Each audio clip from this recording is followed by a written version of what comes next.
I'm Robin Fry, the Chief Growth Officer at Stagwell, and we are here on the streets at South by Southwest. Today we have a very special guest, Martin Ekechukwu, who is the Chief Strategy Officer of Frame Brands.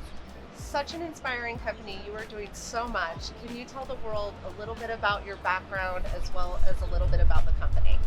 Really happy to. So Frame Brands, the portfolio company, what we do is we create brands, products, and services for underrepresented, underserved groups. We started off by really identifying a problem that's been inherently not addressed in the marketplace for a very long time. And we started off really looking at skincare and personal care as like our entry point, and now we're expanding into different categories. Our first brand we came to the market with was addressing melanoma and the greater mortality of people of color around melanoma, because the myth is black does not crack. I'm here to tell you it does. But as a result, we created the Naomi Osaka skincare sun care line with her. And then we moved into treating and addressing eczema for children of color under 5, for moms that were really having a struggle finding products really for their children.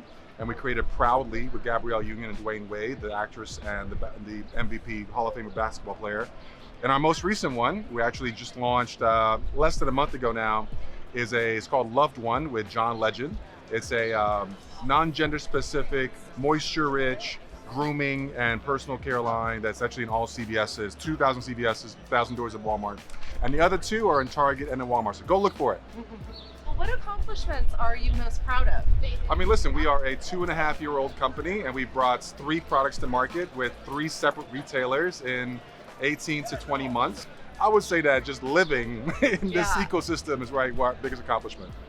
Yeah, and you have so many wonderful talent that is just jumping on your brand and everything like that. What is your process of identifying partnerships? Honestly, we call it a triangulation. We actually focus on, like we mentioned earlier, the problem we're trying to address. And sure, it's a problem that we call head-scratchingly obvious. Like, why don't we treat this? Why don't we treat that? And then after it, we actually go into research to figure out how big is the actual category in the market. Then we pressure test it with our retailers. So we go into Targets, Walmart, Sephora's and say, does this problem really be addressed? And you as a retailer, could you ultimately see the benefit of us bringing a product to market? And then we actually do a further triangulation. We go to talent and figure out which ones actually have the best interest or affinity towards that category. Our founders, they're not endorsers. By being a founder, we want to be intrinsically motivated to really bring this thing to life. You have such an impressive background and have done so much in the last 24 months. If you had one piece of advice to give to the rest of the marketing community or somebody that may be at South by for their first time, what would it be?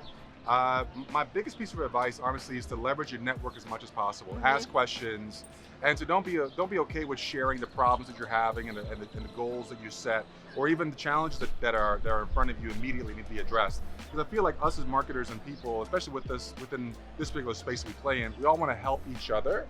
So tell me what you need, tell me how I can help and assist, and I'll jump in immediately. Don't keep it to yourself, otherwise it will never get solved. Thank you so much for joining us today. We're just honored to have you. Thank you again, and we look forward to continuing our conversation. Thank you, Robin. Thank